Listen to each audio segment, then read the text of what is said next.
The Monster Mile provides quite a challenging atmosphere for the pit crews to work at. Look, the cars are above them on the racetrack coming by. The noise is deafening. And yet in that environment, that tight confines of the pit road that's noisier than most others, got to get it done. Got to be happy with the results when it's all done, and their man is headed back to continue the chase. And the AT&T Fastest Pit Crew of the Year award. We check out the standings now as we work about a quarter of the way through today's race at Dover. Jeff Gordon's crew leading the standings for the year, but you can help determine the outcome. Vote for on your AT&T phone by texting the car number of your choice to 2258 for the pit crew you think is the fastest and most valuable.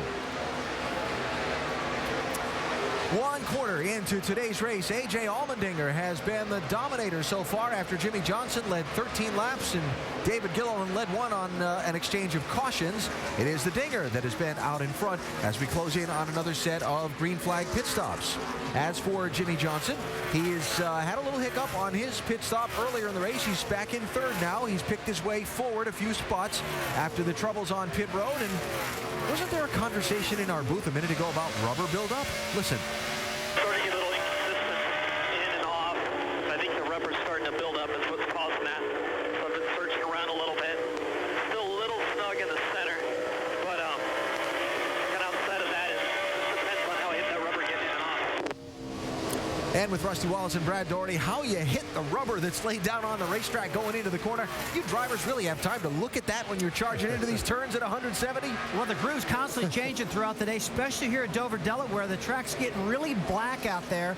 The tire that Goodyear Tire Rubber Company brought here is laying a lot of rubber down, and as the conditions get hotter, I mean the track heating up because of the sun, it's going to lay more rubber down yet. So it's going to be a concern. It's something they got to negotiate throughout the day, but it can cause vibrations the way the tire rubber gets on the tires. Yeah, and the interesting thing is we talked about it earlier today in our show is the rubber that's already there on the racetrack that's been ground in.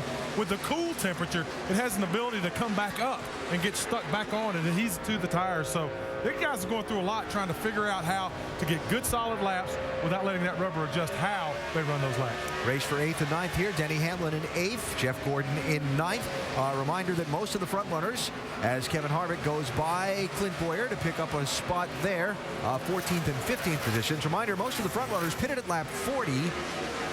And then we've got another schedule of about 13 cars that pitted at lap 53. So we're going to see some green flag pit stops in the very near future for most of the front runners, and that's when things get a little dicey here where strategy and caution flags are concerned. Tell you what, I've been really impressed with Kevin Harvick. I've been watching him. He's qualified 33rd. He's already up to the 14th position right now. Clint Boyer didn't qualify well either.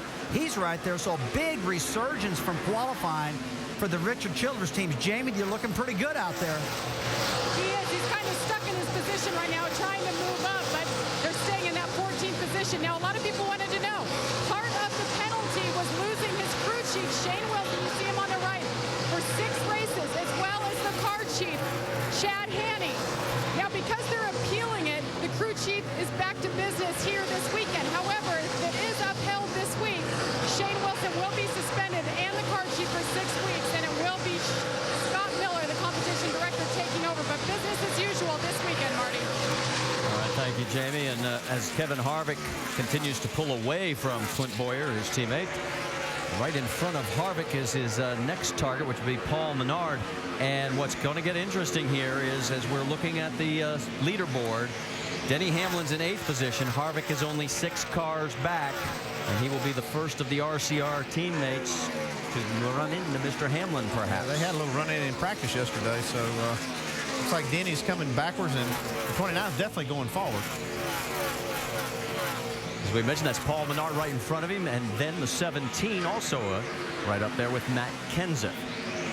Let's check back in on Tony Stewart. It's not been the kind of day that he has wanted. He's in 22nd position. And to give you an idea of how desperate this could become here pretty soon, the race leader, A.J. Allmendinger, is clicking off some laps, and there he is. So he's got about a straightaway before he's going to go a lap down, perhaps. Well, he made a mistake. They should have taken 4 tires, and they took the 2 tires. They found out now that was a mistake. They'll just have to weather this storm until they can get 4 tires back on the car, and they may go a lap down. They may have to work their way back on the lead lap, but they won't give up. Yeah, he's within about 5 seconds of being lapped, and their only salvation could be, and we're getting into a long run here. We've seen in the past, we get in those long runs, right front tires tend to go away. May see somebody have that problem, and that could benefit them. Yeah, you find somebody trying to push the issue just a little bit with that right front. This is one of those tracks that just puts so much load on the right front corner that you can't abuse that tire without blowing it out.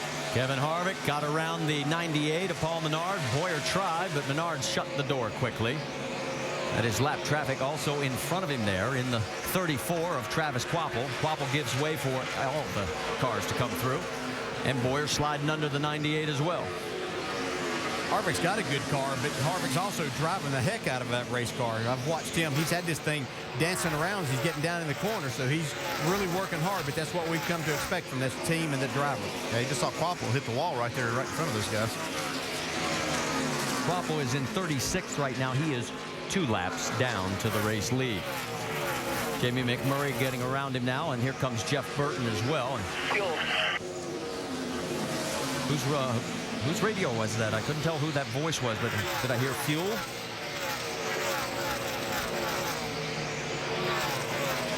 You see A.J. Allmendinger. A.J. Allmendinger coming to pit road. He had about a 3.4 second lead before this round of pit stops. We'll see how the crew does after they run through the cycle. Well, he last pitted on lap number 40. We're working lap 113 right now. 35 miles an hour is snail's pace here at Dover. That's agonizingly slow. He's coming towards you, Vince. That's right, and boy, that drive down pit lane is so slow for these guys. But the crew chief reminded him, Mike Shiplett, have a good, smooth stop. He says the car's getting a little darty in the front end, but they're still not going to make any changes. They're going to just go with 4 fresh Goodyear tires and fill it up full of Sunoco fuel. Jamie. And Tony Stewart, as you guys talked about, took right sides only on lap 40. He says he's tight center off. He couldn't wait to get in here and get 4 fresh tires for Tony Stewart. Doc?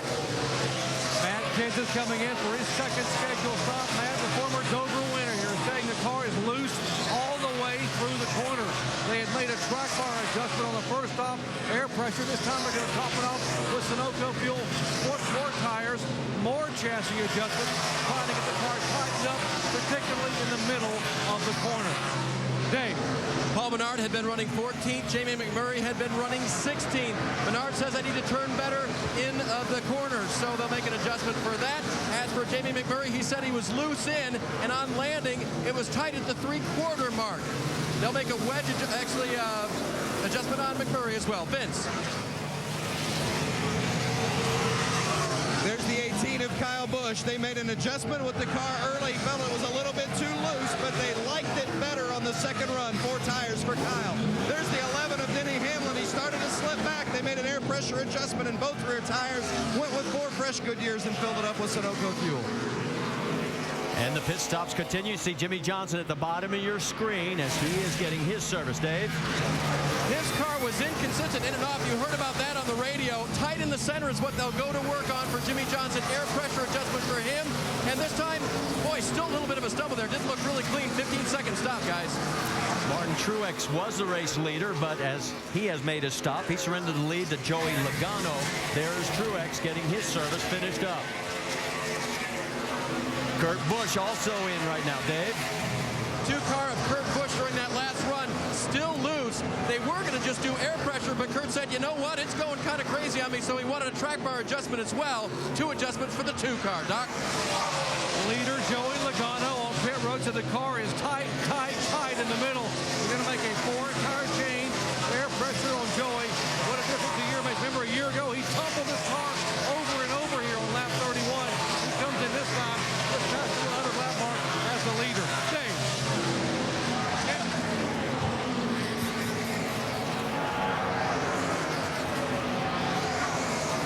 Dale Earnhardt Jr. also came out. We're getting a report that the 14 of Tony Stewart may have been too fast entering. We're waiting for full confirmation. And he is, yes. And yes, he did. So he has already served it as well as he made his pass through.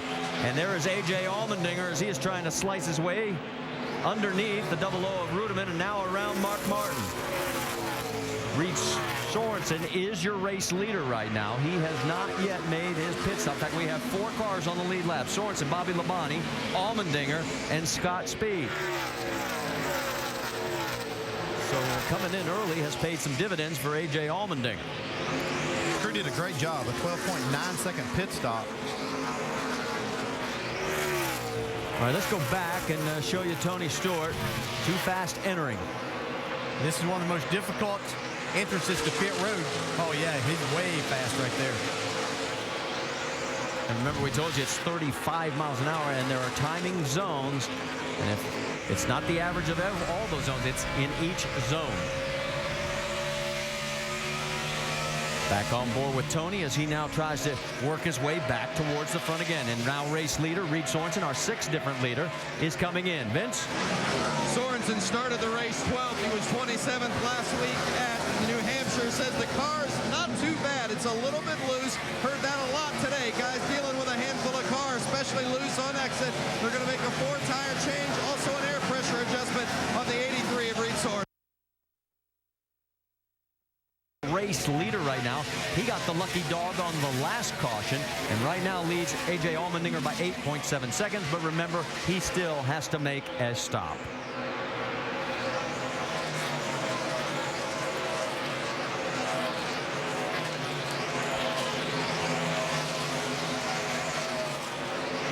Bobby last pitted, just in case you're wondering why he's able to go these many more laps.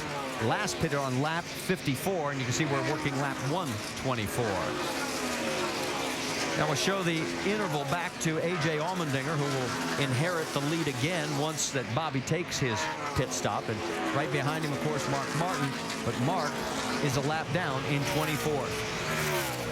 Martin Truex will be shown right now currently in 3rd position. He's another 6 seconds behind A.J. Allmendinger. So Allmendinger really won in this round. He did a good job getting to pit road. The pit crew did a great job changing 4 tires. He got back out on the racetrack. Like you said, he stretched that lead. We were just wondering how this team would react to being the leader, coming down pit road. They actually extended that 3.5-second lead to 6 seconds. So great job.